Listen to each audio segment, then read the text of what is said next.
Hi friends, good morning అందరికీ. Sorry for the late video friends. నేను చెప్పదలుచుకున్న topic వచ్చేసి నిన్న India was Australia second T20 జరిగింది. కేరళ వేదిక, తిరువనంతపురం వేదికగా. నిన్న ఇండియా బ్యాటింగ్ చూస్తే అదుర్సు. రుతురాజ్ గైక్వాడ్ కానీ, యశస్వి జైస్వాల్ కానీ అండ్ సూర్యకుమార్ యాదవ్ అయితే చెప్పక్కల్లా 20 కొట్టి అవుట్ అయిపోయాడు. ఆయన ఎంత తక్కువ చెప్పుకుంటే అంత మంచిది.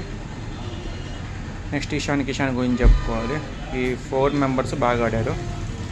సో సూర్యకుమార్ యాదవ్ తీసేస్తే ఇషాన్ కిషాన్ కానీ, రుతురాజ్ గైక్వాడ్ కానీ, యశస్వి జైస్వాల్ కానీ, తిలక్ వర్మ అండ్ రింకు సింగ్ వీళ్ళు బాగా ఆడారు. సూర్యకుమార్ యాదవ్ ఎందుకు కెప్టెన్ చేశారో అర్థం కాలేదు. సో మన ఇండియా వాళ్ళ దెబ్బకి నేను ఆస్ట్రేలియా విలువలు ఆడింది. సో మన ఇండియా అంటే ఏంటో చూపించారు నిన్న. టీ20లోనే కాకుండా వరల్డ్ కప్ లాంటి వాటిలో కూడా మన ఇండియా ప్రతాపం ఏంటో చూపించాలని నేను కోరుకుంటున్నాను. నాకు లేటెస్ట్ షాకింగ్ న్యూస్ ఏంటంటే, అప్పుడు దాకా ఆడిన అన్ని మ్యాచ్లు గెలుచుకుంటూ వచ్చిన ఇండియా ఫైనల్లో ఆస్ట్రేలియా చేతిలో ఓడిపోవడం నాకు నచ్చలేదు. బ్యాటింగ్ కూడా అంతంత మాత్రమే. ఆ రోజు చెడగొట్టింది సూర్యకుమార్ యాదవ్. టీ20లో మాత్రం 80లు 100లు కొడుతున్నాడు. అందులో 20 రన్స్ వరకు కొట్టలేకపోయాడు. అంత చేత కాకుండా ఉన్నాడు. ఎందుకు అర్థం కాలేదు. సో దీని మీద అమ్మాయిలు కూడా ఇప్పుడు మండిపడుతున్నారు. ఇప్పటికి నిన్నటికి అయిపోయి 1 వీక్ అయింది వరల్డ్ కప్. అయినా సరే ఇంకా చేతి జ్ఞాపకాలు మర్చిపోలేకపోతున్నారు. సో అందులో నేను ఒక్కడిని. సో ఇక్కడి నుంచి అయినా దేశం కోసం ఆడండి. మీ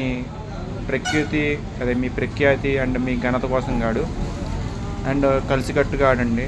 ఆస్ట్రేలియాని, న్యూజిలాండ్ చూసి నేర్చుకోండి. టీం ఎలా ఉండాలో, టీంని ఎలా గట్టెక్కించాలనేది. టీ20లో బాగా ఆడి డబ్బులు బాగా వస్తున్నాయి కదా అని వన్డేల్లో టెస్టుల్లో సంకనాగిపోతే బ్యాడ్ అయ్యేది మన ఇండియా మాత్రమే.